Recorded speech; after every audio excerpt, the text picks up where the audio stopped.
Hoy vamos a aprender un poco y a estudiar Génesis capítulo 15. Génesis capítulo 15 es uno de mis pasajes favoritos. Me has escuchado predicar acerca de Génesis capítulo 15, me has escuchado desintegrarlo, pero hoy para llegar al punto que quiero llegar y a la conclusión que quiero llegar, tengo que darte un pequeño repaso de lo que ocurrió en Génesis capítulo 15. Abraham está en uno de los momentos más difíciles de su vida. Abraham está en uno de esos momentos cuando la promesa que se le hizo se siente tan lejana, tan distante, que se siente abandonado y ha perdido toda fe y toda esperanza.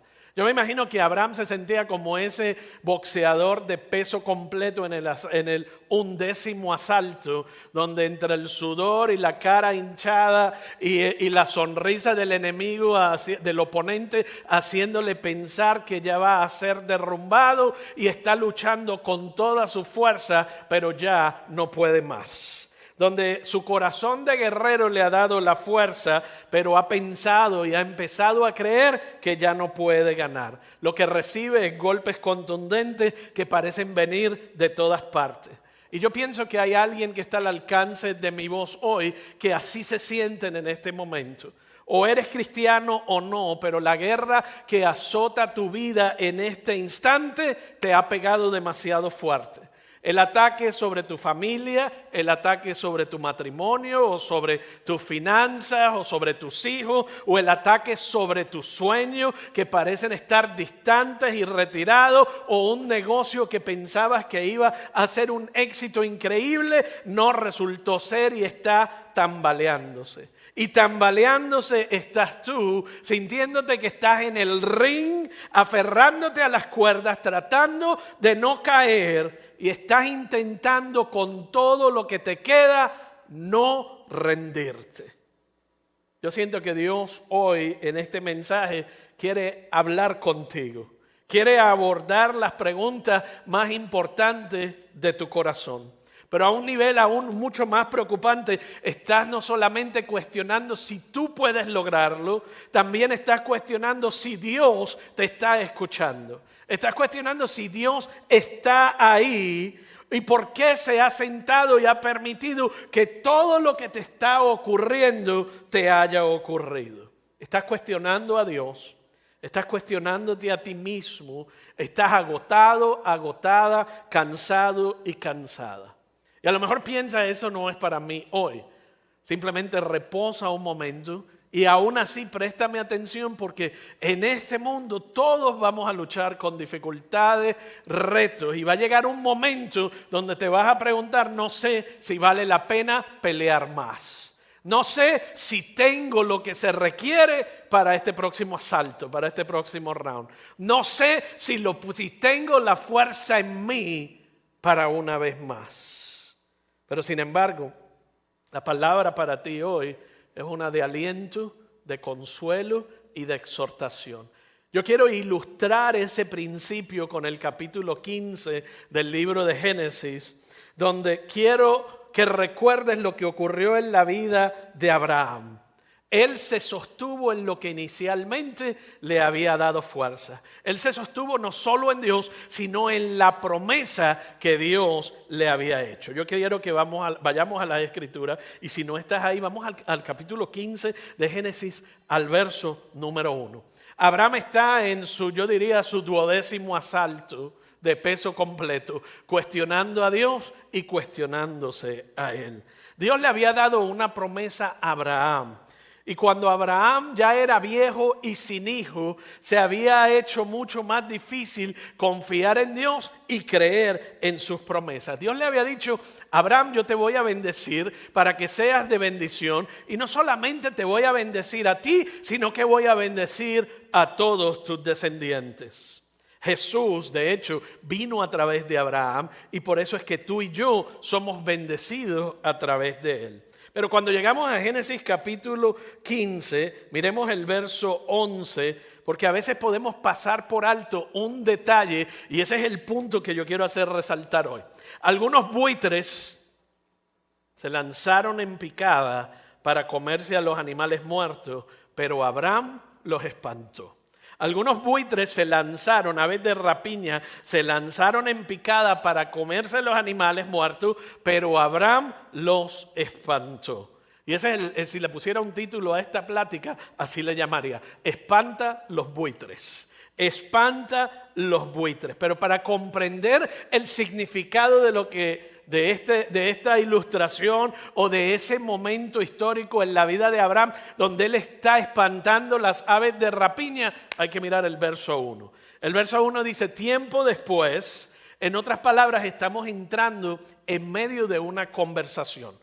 Cuando dice tiempo después, fue que algo se dijo, y entre lo que se dice ahorita, en este momento, algo ocurrió. Él dice: tiempo después el Señor le habló a Abraham. Pero cuando tú miras el capítulo anterior, este es el contexto de lo que había ocurrido. Estamos en el capítulo 15. Si tú miras el capítulo 14, había habido un asalto completo sobre la familia de Abraham. Se los llevaron, los secuestraron, y Abraham a duras penas logró formar un pequeño ejército. Recaptura o sacan a la familia de donde los tenían como rehenes, se los lleva de nuevo a su tierra, e imagínate la tristeza de ver a tu esposa, a tus hijos, tus sobrinos, más que nada sobrinos más que hijos, porque en ese momento no había tenido hijos a través de su esposa. Pero dice: tiempo después el Señor le habló a Abraham, y esto es lo que está ocurriendo. Él le dijo: no temas, Abraham, porque yo te protegeré y tu recompensa será grande.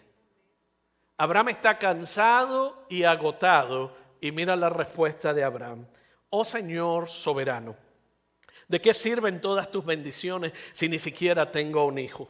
Ya que tú no me has dado hijos, Eliezer de Damasco, un siervo de los de mi casa, heredará todas mis riquezas.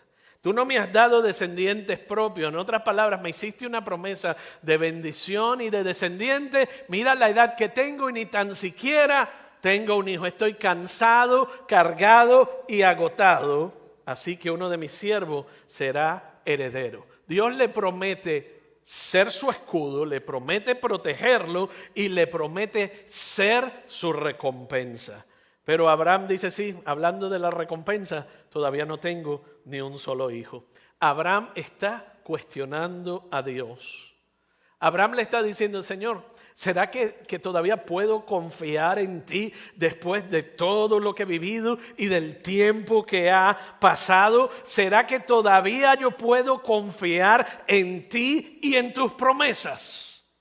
Un verdadero cristiano se hace esas preguntas continuamente. Una persona que nunca cuestiona a Dios ni se hace esas preguntas es porque no tiene nada grande por qué creerle a Dios. Es porque en algún momento se quedó en el camino y no ha luchado las batallas de la vida.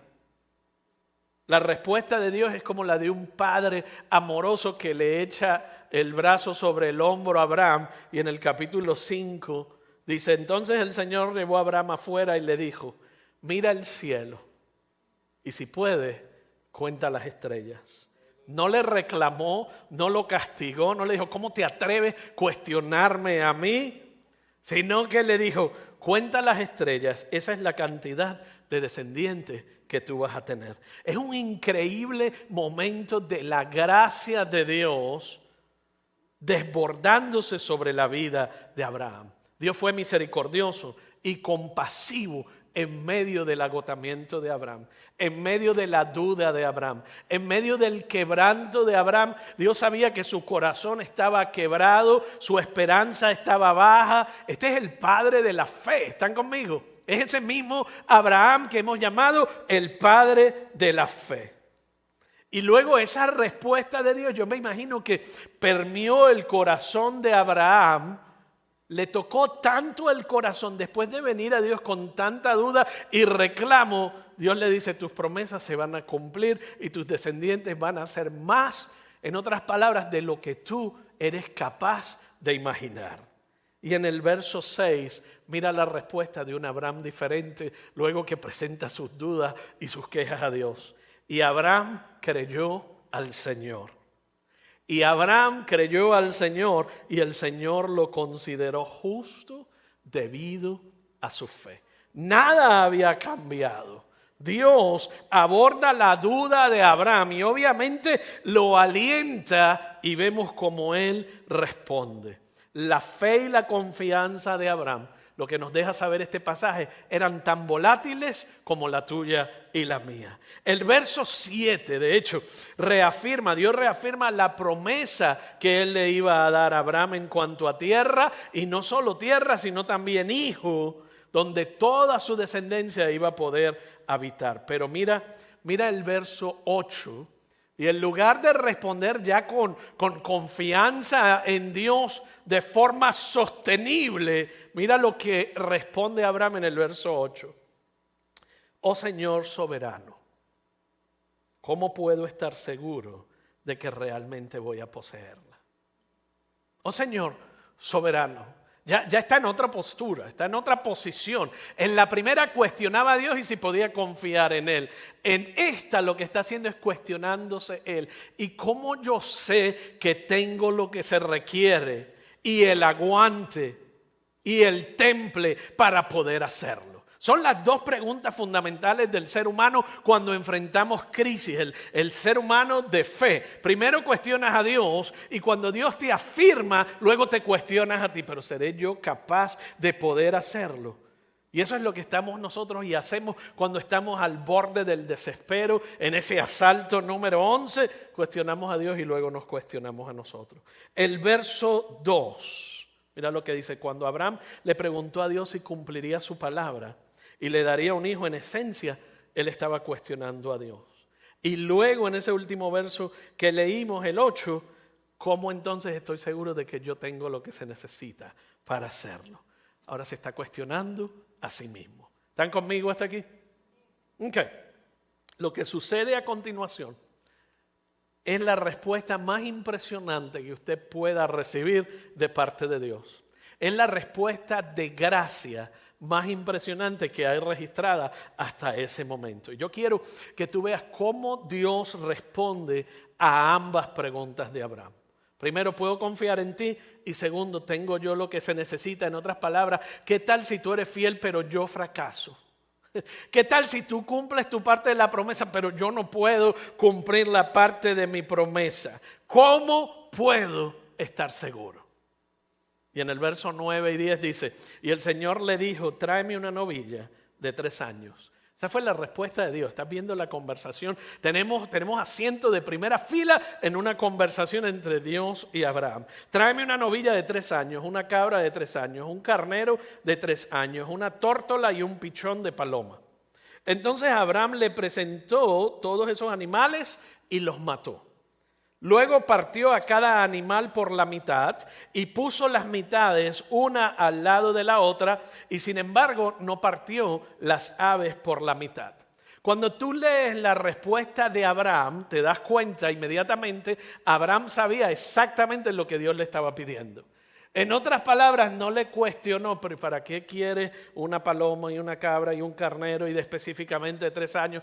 Él le dijo, búscame una ternera, una cabra, un carnero y una tórtola y un pichón de paloma. Y Abraham inmediatamente respondió sabiendo lo que Dios le estaba pidiendo. Él no pidió ninguna explicación, ni hubo ningún cuestionamiento. Es como si él supiera exactamente lo que iba a pasar después. Abraham lo entendía, nosotros no, porque no vivimos en su cultura. Pero vamos a mirar por un momento qué está ocurriendo aquí cuando Abraham responde al pedido de Dios en la forma en que lo hizo. Nosotros vivimos en una cultura escrita. Y cuando a usted le van a vender una casa y le dicen, este es el precio, y usted dice, ¿y cómo yo puedo saber si puedo confiar en ti? Esa fue la pregunta de Abraham a Dios. Y el otro le dice, ¿cómo yo puedo saber que puedo confiar en ti? ¿Cómo voy a saber que este es el precio fijo? ¿Y cómo voy a saber que tú tienes al menos el enganche y el pronto pago para comprar la casa? ¿Qué hacemos inmediatamente? Entramos en nuestra cultura en un contrato escrito que regula las partes, que determina y fija las condiciones y al mismo tiempo identifica el resultado de no cumplir con esas partes. Si uno de los dos fracasa, esto es lo que va a ocurrir. Eso es exactamente lo que está ocurriendo en este pasaje. No era una cultura escrita, así que no podían agarrar un contrato y firmarlo. Era una cultura donde los contratos se ejemplificaban o se ilustraban. Y básicamente lo que Dios le dijo a Abraham, trae esos animales y vamos a hacer un contrato. Ni se lo tuvo que decir, era un pacto. Él le dijo, corta los animales por la mitad. Era muy común, se cortaban los animales por la mitad, se ponían uno a un lado, el otro a un lado, y la parte con más poder o autoridad caminaba por el medio del contrato y luego pasaba a la otra parte, y en eso lo que estaban diciendo, si yo, esta es mi firma, yo cumplo con este contrato, y de no hacerlo, que me pase a mí lo que le pasaron a estos animales, que me partan en dos. En otras palabras, si yo no cumplo con este pacto, este contrato, te puedes quedar con mi vida. ¿Están conmigo hasta aquí? Eso es lo que está haciendo Dios con Abraham en ese momento. Están actuando ritualmente las responsabilidades para cumplir sus promesas. Y usted dirá, ¿y eso cómo él lo sabe? Bueno, lo sé porque los arqueólogos y los estudiosos y los teólogos lo identificaron, pero si quieres una base bíblica, vea Jeremías 34:18. Puesto que rompieron las condiciones de nuestro pacto, los partiré en dos, tal como ustedes partieron el becerro cuando caminaron entre las mitades para solemnizar sus votos. ¿Están conmigo hasta aquí? Era un contrato, y eso es lo que Dios está haciendo con él. En otras palabras, hacías un acuerdo, y por no haber guardado tu pacto, tu pena será la misma que el becerro que cortaste. Jeremías 34:18. Eso es exactamente lo que está pasando en Génesis capítulo 15. Mira lo que dice el verso 17 y 18. Después de que el sol se puso y cayó la oscuridad, diga oscuridad, esto va a ser importante en un momento, y cayó la oscuridad, Abraham vio un horno humeante y una antorcha ardiente que pasaban entre las mitades de los animales muertos. Entonces el Señor hizo un pacto con Abraham aquel día. ¿Qué estamos viendo aquí?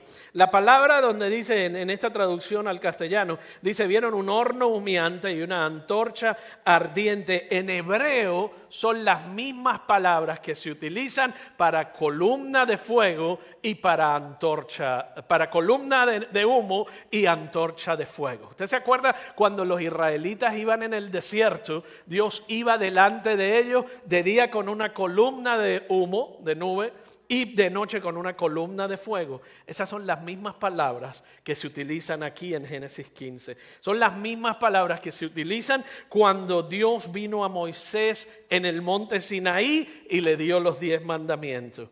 Es una referencia innegable e inequívoca del hecho de que Dios era el que estaba caminando por entre medio de las piezas. Esto es notable en varios frentes. Primero, porque lo que sabemos sobre acuerdos en el mundo antiguo era que ni los reyes ni las personas en autoridad pasaban por el medio del sacrificio ni firmaban el contrato. Mandaban un sirviente, cosa que si él no cumplía o ella, que mataran al sirviente y no le mataran a él. Inteligente, ¿verdad? Cualquier figura de autoridad rara vez caminaba entre las piezas. Segundo, nunca se obligaban a cumplir su palabra porque eran rey y eran autoridad. Hacían caminar a los sirvientes en pedazos como un voto de servicio al rey. Pero este momento es aún más notable todavía, porque después de que Dios, en su infinita misericordia y amor, amablemente camina entre las piezas en el pacto, cuando se supone que es el turno de Abraham de caminar entre las piezas, pero mira lo que dice inmediatamente que ocurrió. Entonces el Señor hizo un pacto con Abraham aquel día. En otras palabras, Dios no le dio la oportunidad de que Abraham caminara por entre medio del pacto. Eso es bien significativo, porque al hacerlo de esta manera, Dios está abordando las dos dudas que Abraham tenía. Cuando Abraham le dice, ¿será que tú eres capaz y puedo confiar en ti? Él le dice, yo soy un Dios de pacto que cumple mis promesas. Y pasa por entre medio Y dice, y si no las cumplo, doy mi vida por ti. Pero además de eso, Abraham, no voy a dejar que tu debilidad rompa el pacto que tengo entre tú y yo. De modo que si yo incumplo el contrato, pagaré con mi vida. Pero si tú incumples el contrato, yo también pagaré con mi vida. Y dice que la oscuridad vino sobre él en ese día, y no es muy distinto a lo que ocurrió en Jerusalén hace 2000 años atrás, cuando la oscuridad vino sobre Jerusalén. Él colgó en aquella cruz y dijo, seas tú fiel, yo doy mi vida por ti. Seas tú infiel, yo doy mi vida por ti y cumplo mi parte del contrato y tu parte del contrato. Un tipo de Cristo increíble de la gracia de Dios. Y tú dices, bueno, es que lo cubrió muy rápido. Léase de nuevo Génesis capítulo 15 y vas a descubrir la riqueza y la profundidad, no solamente teológica, cultural, sino lo que eso implica sobre tu vida y sobre mi vida y los retos. Y cuando estás en ese 11º asalto donde sientes que te van a destruir y que ya no puedes más, Dios le dijo a Abraham, mi fidelidad hacia ti es mayor que tu fracaso ante mí. Mi promesa es mayor que tus dudas. Mi gracia es mayor que tu pecado. Tu futuro y tu promesa no dependen de tu debilidad, sino que dependen de mi fuerza. Si fallo, pagaré la pena, y si fallas, pagaré también. Me haré responsable de pagar por tu fracaso. Eso es lo que se llama un pacto unilateral, y eso es increíble. Es increíble. Nunca ha sucedido en ninguna otra parte de la historia. Y algunos de ustedes a lo mejor están diciendo, güey, qué bueno para Abraham, pero ¿y qué tal para mí? Recuerda que Jesús ya lo hizo por ti. Cuando Él fue clavado en aquella cruz, su cuerpo fue partido para que tú puedas vivir una vida completa. Ahora que tú entiendes lo que está pasando aquí, mira el verso 11. Y esto es lo que siento que es el punto de la plática de hoy. Abraham ha sido golpeado, está en el 11º asalto, está desanimado, lleno de preguntas, llenos de dudas, pero en obediencia prepara los animales para el sacrificio, tal y como Dios se lo pidió. No tiene ni que firmar el contrato está firmado y pagado por adelantado. Y mira lo que Abraham dice, yo no voy a permitir que el resto de mi vida me la roben unos buitres. Yo no voy a permitir que el resto de mi vida, de mi promesa, me lo quite lo que está frente a mí. Y por eso podemos mirar el verso 11 ahora y entender lo que está pasando. Algunos buitres se lanzaron en picada para comerse los animales muertos, pero Abraham los espantó. Y si leen la Nueva Versión Internacional dice, y las aves de rapiña, lo que quiere matar tu matrimonio, lo que quiere robar tu sueño, lo que quiere destruirte a ti. Dice, las aves de rapiña comenzaron a lanzarse sobre los animales muertos, pero Abraham las espantaba. En otras palabras, tú vienes sobre mí, pero yo no voy a dejar que tú me destruyas. Yo no voy a dejar que tú me robes la promesa de Dios. Yo no voy a dejar que tú destruyas los sueños de Dios sobre mi vida, sobre mi familia, sobre mis hijos, sobre mi matrimonio, sobre el plan extraordinario que Dios tiene para mí, independientemente de los errores o la edad que yo pueda tener. Satanás es real. ¿Tú sabías eso? Lo peor que un cristiano puede creer es que Satanás es de mentira. Hay un mundo espiritual, hay una guerra espiritual. Satanás vino a robar, a matar y a destruir. Y Pablo nos enseña con claridad, no ignores las artimañas del enemigo. Y él no viene con un tenedor gigante, ni vestido de cuernos, ni de rojo. Él viene en tu debilidad. ¿Usted está conmigo hasta aquí? Él viene en lo que te hace sentir bien, que puede fácilmente ocupar el lugar de Dios porque estás cansado, agotado, con duda, con poca fe, y ahí es donde Él viene a robar, a matar y a destruir sin pena. Dice que anda como león rugiente. Y yo te he descrito cómo anda un león rugiente buscando a quien devorar. Anda en silencio, agachadito y calladito, y cuando menos tú te lo esperas, desapareciste. Y no te das ni cuenta ni qué pasó. Pero ¿qué pasó si yo pensé que mi matrimonio estaba bien? ¿Qué pasó si yo pensé que yo estaba bien con Dios? ¿Qué pasó? Que mi carrera era la promesa que Dios me había dado. ¿Qué pasó si esta casa yo pensé que Dios me la dio y ahora se ha convertido en una maldición de todos los tiempos? ¿Qué pasó? Porque no estamos alerta, porque no luchamos ni contra carne ni sangre, sino contra huéspedes y potestades. Lo que significa que Satanás está sometido a una autoridad. Satanás entiende de autoridad. Y bueno, te lo voy a decir. ¿Cómo entonces si estás cansado y exhausto y te sientes a punto de estar derrotado? Si fuera todo lo que pudiste hacer hoy apenas para llegar a la iglesia y decir, qué hombre, qué guerra, ni qué guerra, yo apenas llegué aquí con los pelos de punta, viniste cuestionando a Dios, cuestionándote a ti mismo, sabes que el enemigo está tratando de destruirte y robar tu promesa, que los buitres ya llegaron y han venido a robar tu milagro, tu promesa y tu sueño. Si ese eres tú, así es como tú ahuyentas a los buitres. Mira lo que dice el libro de los Hechos acerca de Jesús. Y saben, Hechos capítulo 10, verso 38. Y saben que Dios ungió a Jesús de Nazaret con el Espíritu Santo. Hay una clase que se llama Viviendo en Libertad y te la recomiendo si no has ido a ella todavía y quieres aprender a profundizar y a librar batallas espirituales, a dejar atrás lo que te quiebra, lo que te roba y lo que te limita. Pero eso es otro tema. Jesús de Nazaret vino con el Espíritu Santo. En otras palabras, estaba lleno del Espíritu Santo. ¿Y qué dice después? Y con poder. Y con poder. Poder ahí en el griego se traduce de la palabra dunamis. Dunamis es de donde nosotros obtenemos la palabra dinamita. Significa que tiene la capacidad de dejar a tu enemigo irreconocible. Aplastarlo, destruirlo y destrozarlo. Porque Dios estaba con él. Y mira lo que dice, después anduvo haciendo el bien y sanando a todos los que eran ¿qué? Oprimidos por el diablo. Cuando tú te sientes que ya no puedes más, tú estás siendo oprimido por el diablo. Cuando tú sientes, y obviamente hay situaciones en la vida que nos llevan a ese punto, pero el enemigo aprovecha esos momentos y te pega y te pega y te pega y te pega hasta que ya no puedes más. Así que, ¿qué es lo que nosotros podemos hacer en primer lugar para no dejar que los buitres nos roben la promesa y el milagro? Primero que nada, usa el nombre de Jesús. Usa su palabra y usa la cruz, la sangre de Cristo. Primero es el nombre de Jesús.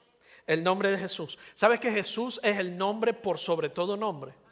Jesús le ha sido dado todo poder y toda autoridad, tanto en los cielos como en la tierra y hasta en los mismos infiernos. No hay nada que no se doblegue ante Él y ante el poder de su nombre.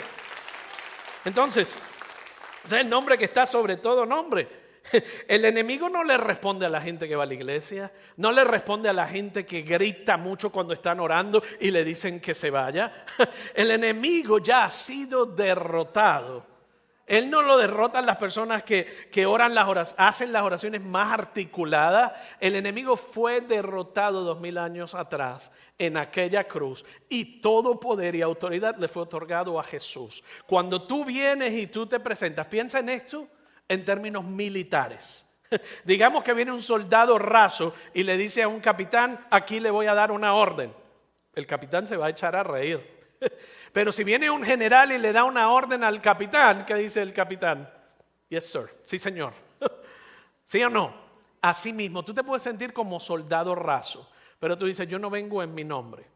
Yo vengo en el nombre sobre todo nombre, al cual le ha sido dada toda autoridad, y ese es en el nombre de Jesús. Yo me siento débil, me siento triste, me siento que no puedo dar un paso, pero en el nombre de Jesús reclamo su promesa sobre mi vida.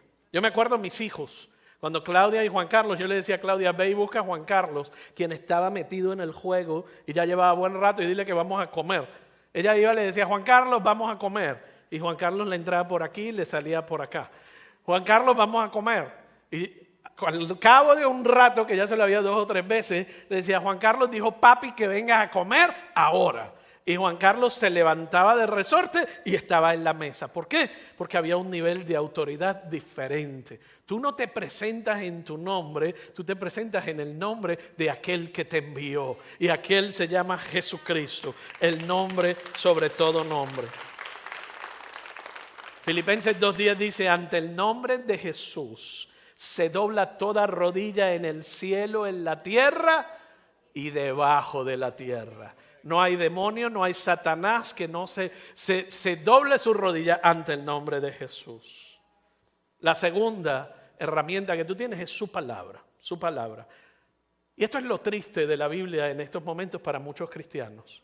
Han tomado la Biblia y la usan como un libro con el cual acurrucarse en los días fríos frente a una chimenea y con una buena taza de atole o un buen chocolate caliente, y lo usan como un libro devocional e inspirador.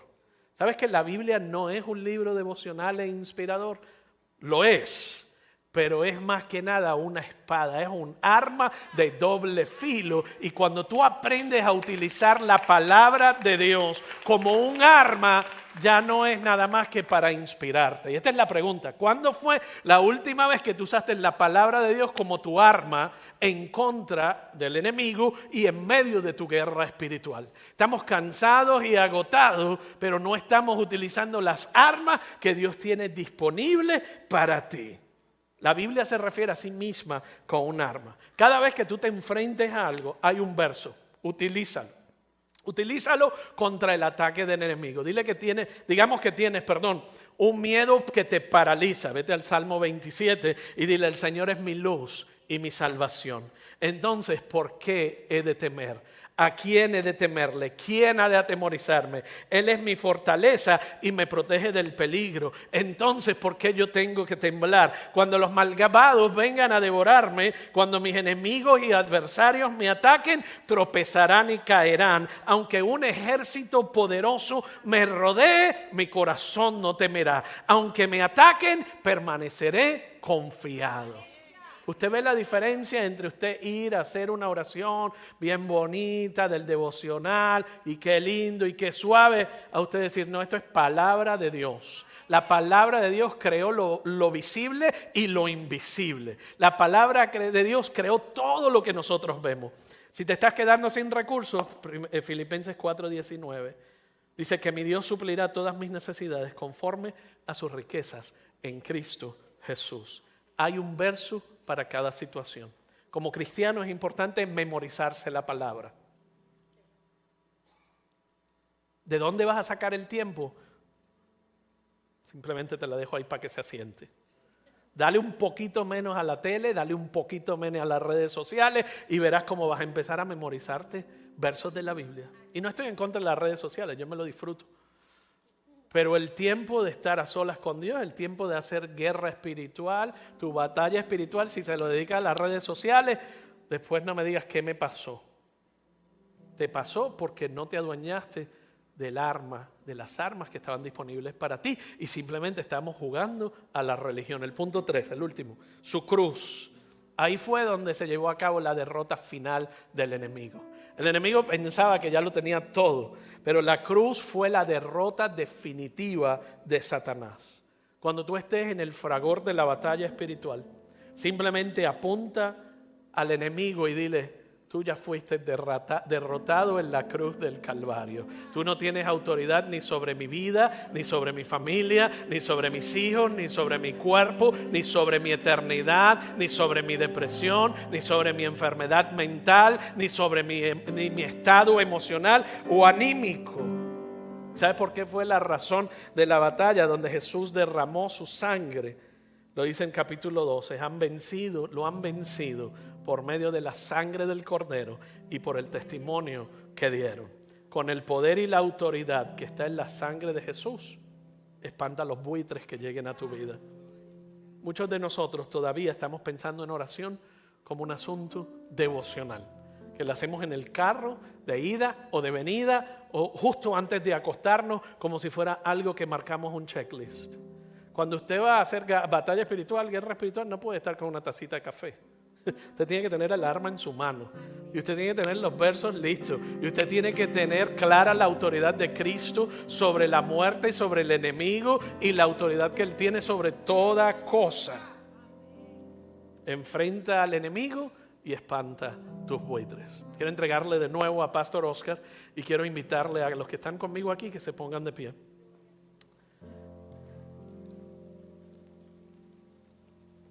llega el momento en que tú tienes que decidir qué vas a declarar sobre tu vida y sobre la vida de tu familia, sobre tu futuro y los días que te quedan en esta tierra. Porque en el nombre de Jesús, el arma de su palabra y la sangre que fue derramada sobre aquella cruz lo cambian todo. Y es decidir, ¿creo esto o no lo creo? Y si lo creo, me lanzo con todas. Y si no lo creo, voy a buscar más a Dios hasta que te lo revele, porque Él te lo va a revelar. Y va a tomar tu corazón si tú lo abres a Él. El primer paso es decirle, Señor, te rindo todo a ti. Mi pasado, mis logros, mis éxitos, mis tristezas, mi pecado. Dile, Jesús, te reconozco como el Hijo de Dios. Perdona todos mis pecados. Lo confieso con mi boca. Lo que hay en mi corazón lo confieso con mi boca, de que tú eres el único que me puedes perdonar y salvar. Quiero vivir para ti, dile en tus propias palabras, y lo rindo todo a ti.